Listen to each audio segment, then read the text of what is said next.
Əgər dünyanı bir qatara bənzətsək, biz onun sərnişinləriyik. Hansımızsa hansı dayanacaqda minirik, hansımızsa düşürük.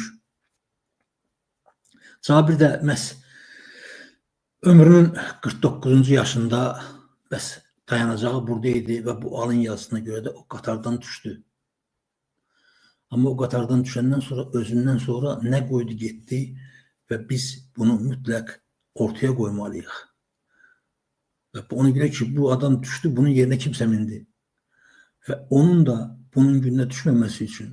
Yəni, mən o nöqteyi nəzərdən istədim ki, bugün biz məhz o barədə danışaq. O barədə danışaq ki, hər bir adam öz hesabını bilsin.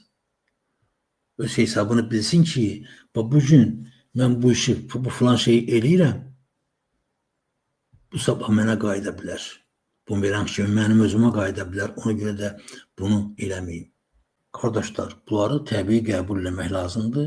İndi təbii məsələdir. Onların arasında, məsələn, deyək ki, onların arasında elə adamlar var ki, qərəzlidir, biraz qızışdırmaq üçün, yəni insanları biraz nifrəti çoxaltmaq üçün və yaxud da biraz o birisi tərəfin, deyək ki, hakimiyyətin tərəfdarı olan adamlar. Təbii məsələdir, qızışdıranlar, şərəfsizlər həmişə, hər zaman olur, olacaq. Yəni, bunlarsız yaşamaq mümkün deyil. O, necə məşhur bir təmsildə var, deyil, Məşəd Edi Şaqqala, pələngin var, film var, sinəmdə məskən salıb, ayı, donuz, canavar, şirlərin nərəsindən, qartallar yerə inməz, quşlar da susar dinməz.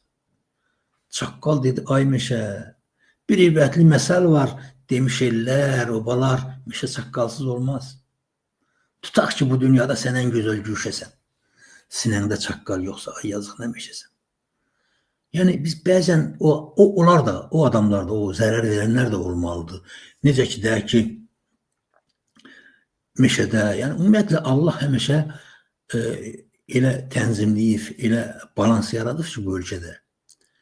Ona görə biz deyirik ki, xeyirlə şər qardaşdır. Sadəcə olaraq bu işlərin içindən çalışmaq lazımdır ki, ləyaqətlə çıxasan.